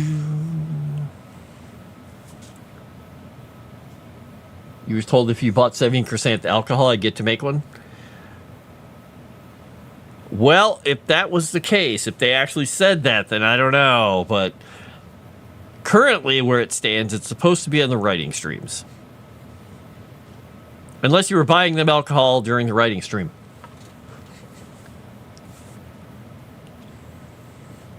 Cat Buzz! Stuffing and bunny flip. Yeah, it was probably from Calvino, or one of the other cats who was in the basement here today with me.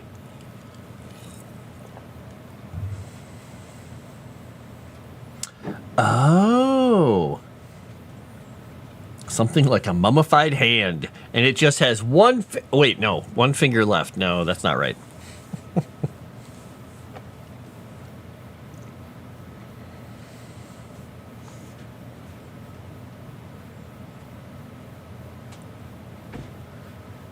Yeah, like trinkety magic items. Nothing that's going to, it's not a Vorpal hand or something like that. Something fun. Something entertaining like that.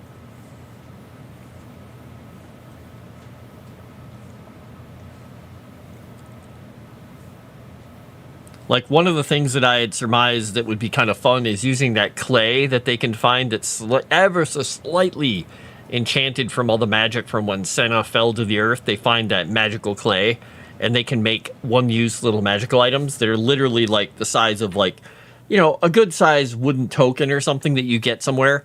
And they're just a little clay seal with a tiny little enchantment that if you snap it, something happens.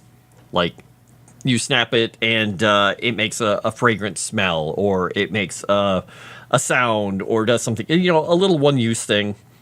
Or it could be a trinket that is just, it's one of those things, but it always just, it feels warm to the touch. Or if you put it in your, or like put it in your ale or something, it always frosts it up or something. I don't know, something kind of fun, something interesting.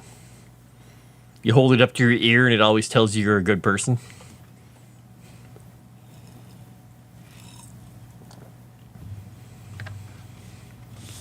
Boop.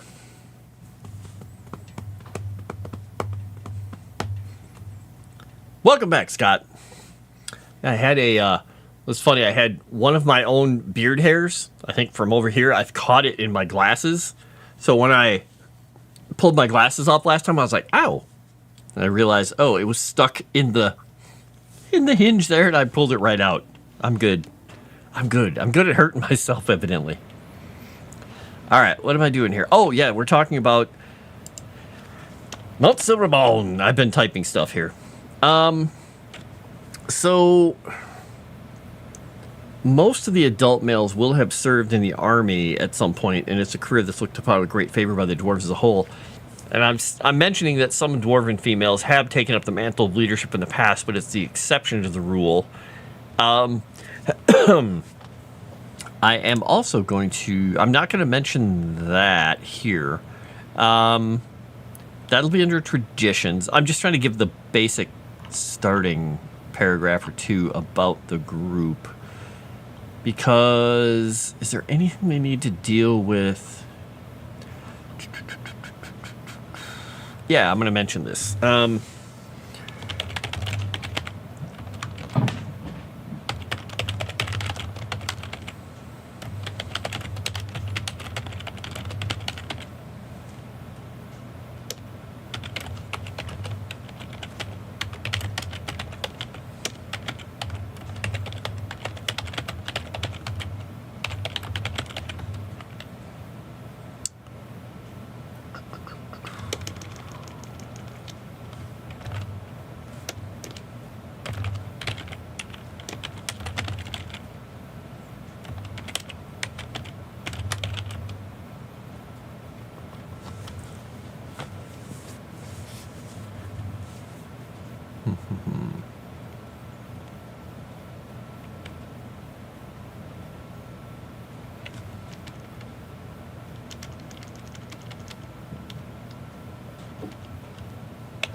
All right.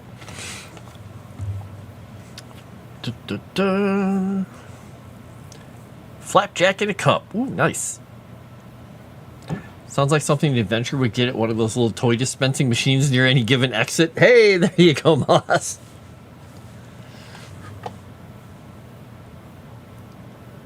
Yeah, and like I said, with those little tokens, I thought it would just be fun because you can make an item that is really cheap to create.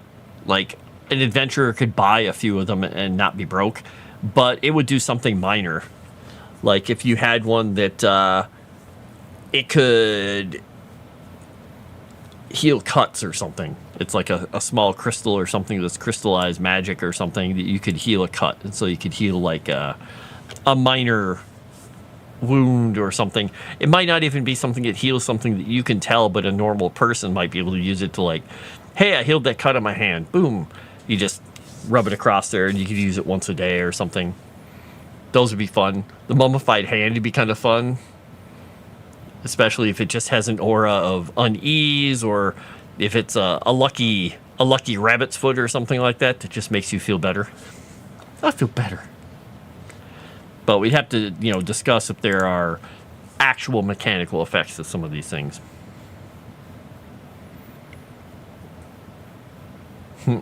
Flapjack in a cup. It'd be quite a feat.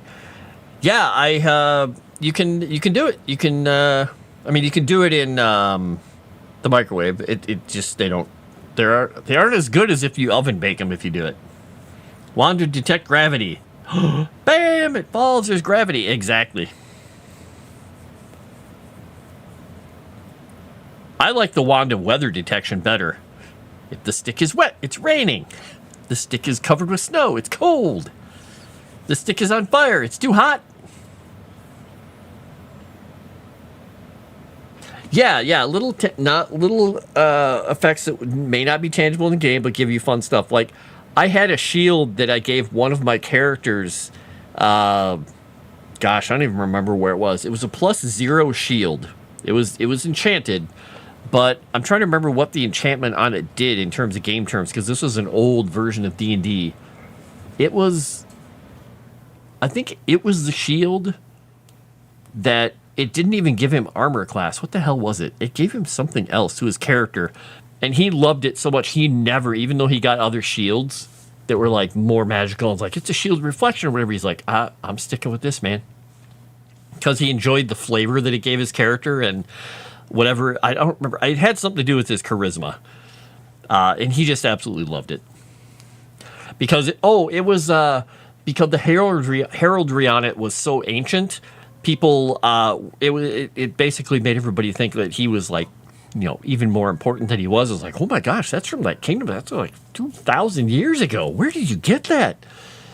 And it just made everybody a little more favored towards him. So he just loved it. 1 point of vigor bunny necklace. No feet. No feet, bunnies need them. What? Fine.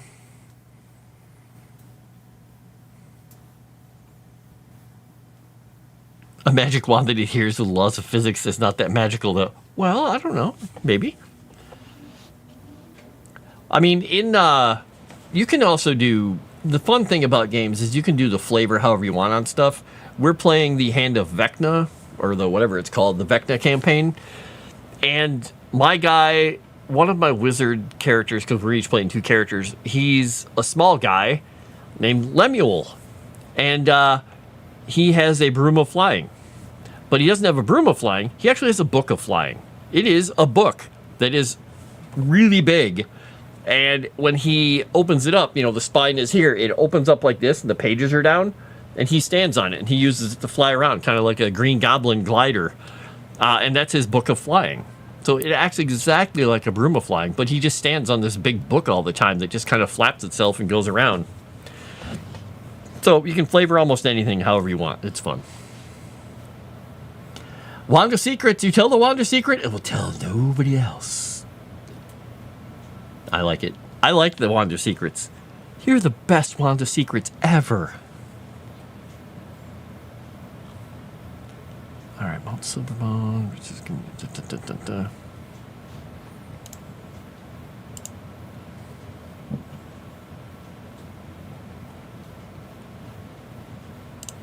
All right, we're going to go with dress.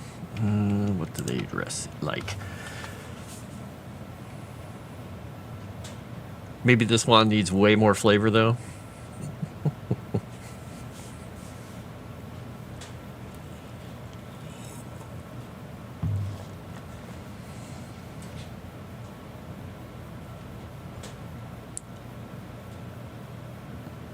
I want a wand of spice. Or a spoon of spice. There you go. It's just a spoon that's been enchanted. When you stick it in food, it enhances the flavor. Not by much. Just enough that it's like, this isn't as gross as it could be.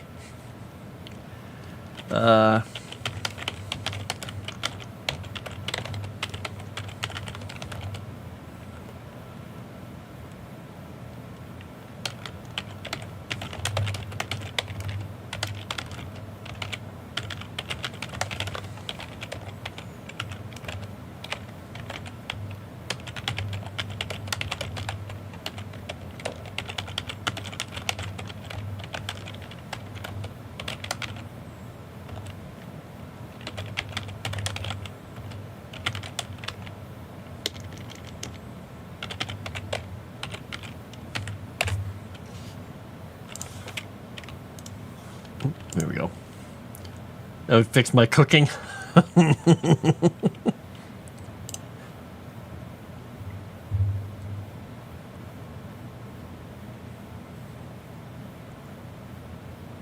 One of the characters in one of my campaigns, he had a cooking pot. It was a very light metal cooking pot, so it wasn't heavy cast iron. He carried it with him everywhere, but when he made food in it, the food could never burn. It would cook up to the certain temperature, then the magic just stopped it from burning. So he could leave soup or something just sitting in it, simmering over a fire all day if he never got back to it, and it would just be soup sitting there later.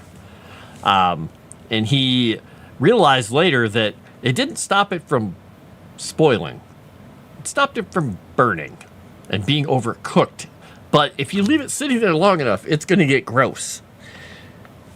So, because he would like pack it up and he would wrap it up and he'd be like, I'll eat my stew later. After 3 days, he's like, I was like, yeah, make a con check. That doesn't taste very good to you. He's like, this is kind of gross. There, I need that. There you go. One of my favorite items, I shouldn't say favorite. One of the items I think is the silliest, which was kind of fun, was way back when I was playing, what was it, Oriental Adventures in high school with my friends. We made characters, and one of the guys got I don't know if it was a mace of luck or if it was a stick of luck. It was a cudgel of luck or something, but it was basically just a cudgel that was enchanted. So you technically had magical attacks, even though it wasn't +1 or anything. But you would get a bonus on things if you used it on yourself.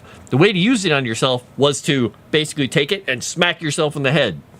And if you did that, you'd take a point of damage, but you'd also get a bonus for the day, I guess it was, or whatever that cycle was. I was like, why? I don't get it. A wand that keeps food from burning, adds flavor, would be one of my favorite wands. That'd be fun. Does it come in a kettle? Asking for a friend. Ooh. I suppose you could get the kettle version. There you go.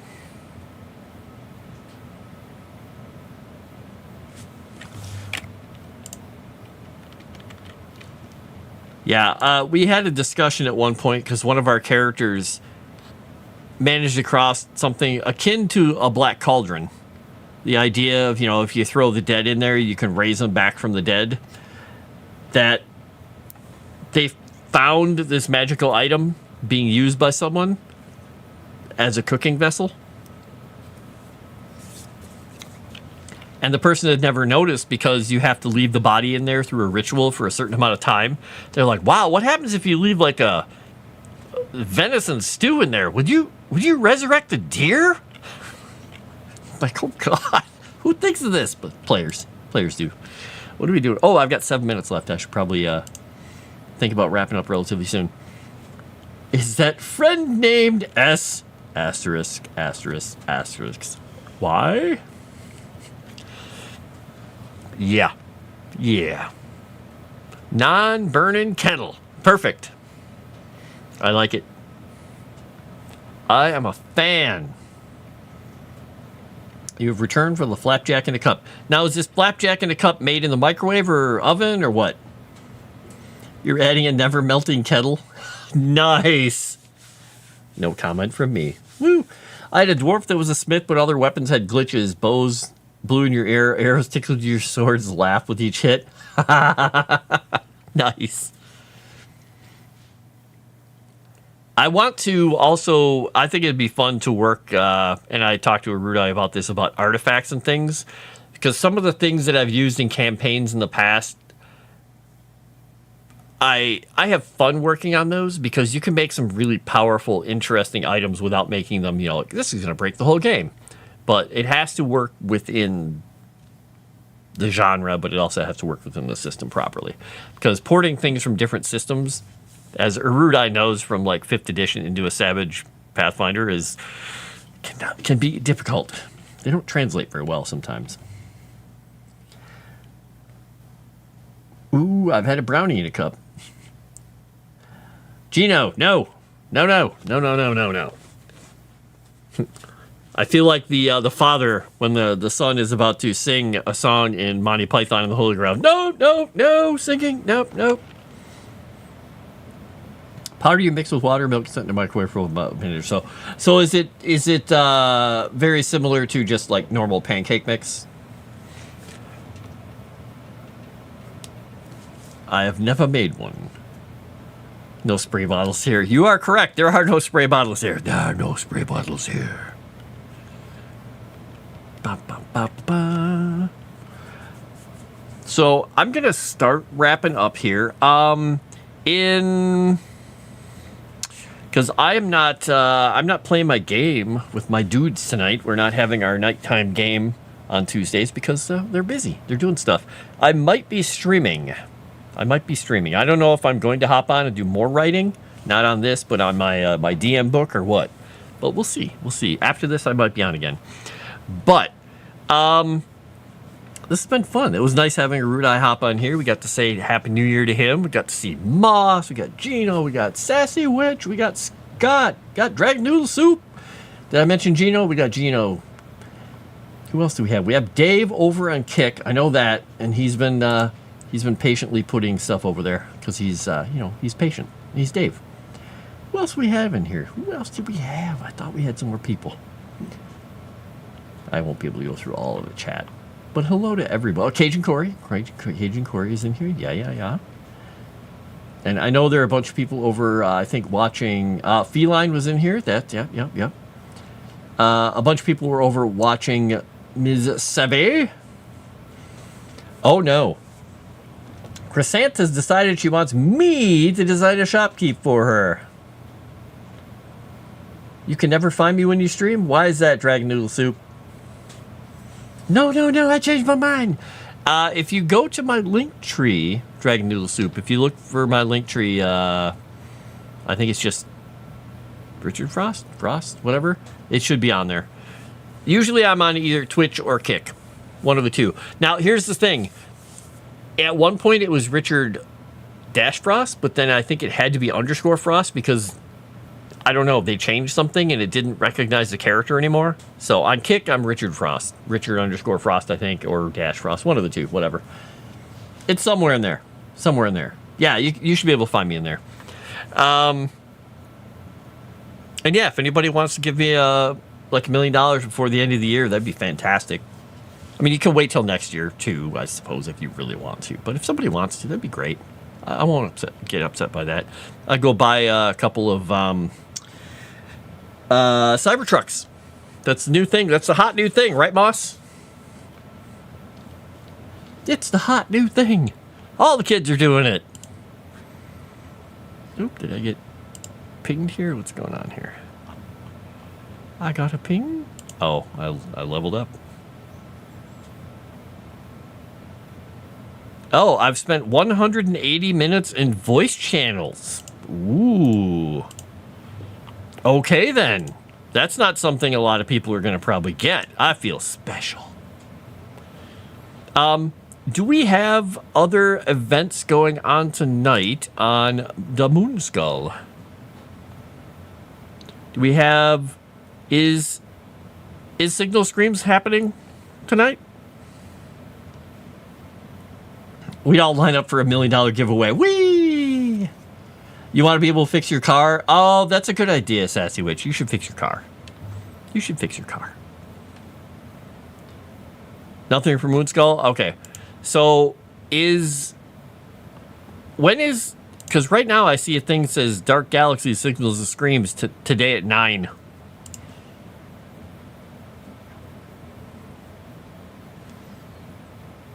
But maybe it's not actually happening.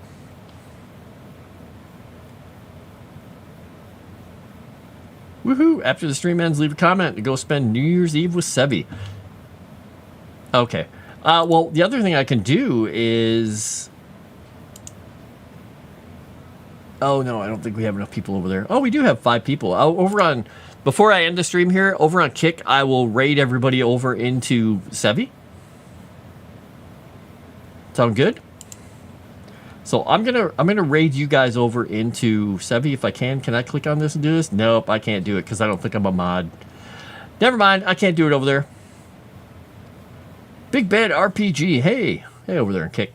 I don't know, Chrysant, I think you're a mod over on Kick. You could raid over into or host over into Sebi, I think. If you want a quick million starting OnlyFans, hey, there we go. I could show y'all, like, my wizardy ways. You don't think you can host? Okay, that's fine. That's fine. That's fine. All right, well, I'm going to get the heck out of here. I'm going to go to the Legend Seeker ending screen.